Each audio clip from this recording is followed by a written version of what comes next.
mission of Providence is caring for the poor and vulnerable. I, on my interview day, found people more focused on the core essence of medicine than I found in any of the university programs, and at the same time really strong on academics. As I really reflected on what I wanted out of my career, really two things came to the front, and that was I wanted to take care of patients and I wanted to teach.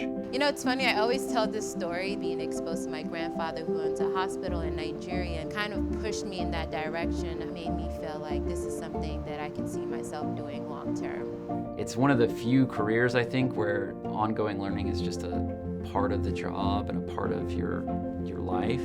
There's this passion for what we do and this passion for teaching that is infectious. For those that want to do research, it's important to find a mentor, of which there are many here, and to come up with a 3-year plan. And that's what Bree did. We came up with some small projects that she could do along the way, and this is to help her to kind of refine her direction in oncology before she actually formally trains in oncology. We're able to marry really supportive culture with some of that academic excellence. You know, I was looking for the right culture and the right fit. So I wanted a place where for a year I could learn as much as I possibly could. I thought PPMC was the right fit for that.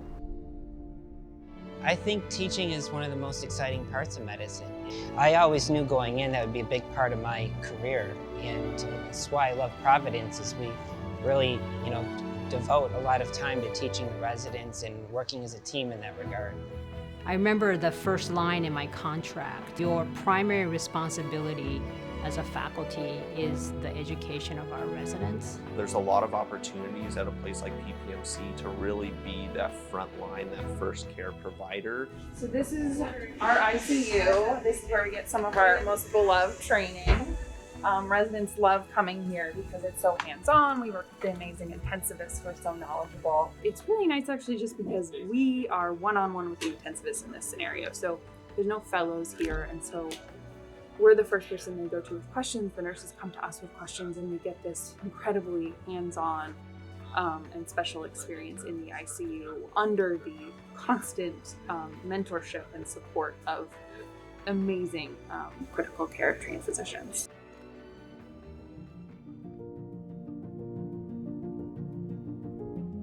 When I was a chief resident and it was in the position where I had to start teaching, I started preparing lesson designs, and they were, to me, so boring because they were all just words and graphs and charts, and I thought I could maybe make it more interesting if I brought in some color and some illustrations.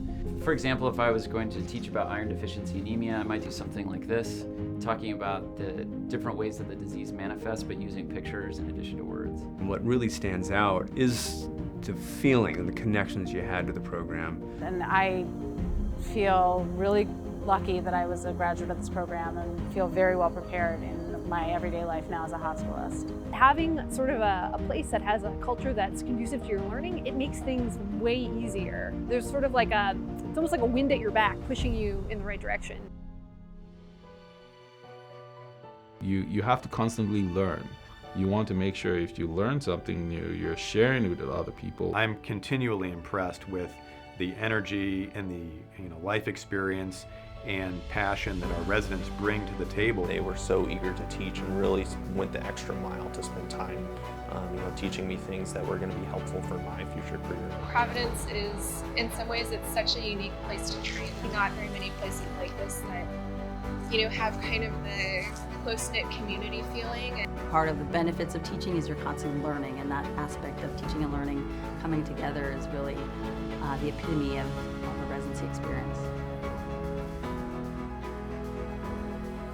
One of the cultures that we talk about is really having the wonderment and sort of the inquisitiveness to really keep learning. I continue because I want to keep that bridge open where I can connect with people and actually be a reason for change in their lives, so to speak. I've always said, when I was chief, this was true too. When I was recruiting folks for our program, Portland maybe is our #1 draw. I mean, it is a fantastic place to live. We are in the best city in the United States of America, and we're practicing medicine in a way that is academic and rigorous, but also comfortable and friendly. I view it as kind of a tucked away little gem of a program where you can learn and thrive and grow in a really supportive and smart environment. It's kind of like our second home. It's where you come to. It's hard work, and we do a lot of work here, but it doesn't feel like work. So it's been really just a great experience to watch the development of the residents over time and really be a part of that. It's pretty special to reflect on 9 physicians going out into the world and thinking about how many people's lives they'll touch over the course of their career. Each person has a different journey, so we really try to work with every single resident to kind of pursue their own journey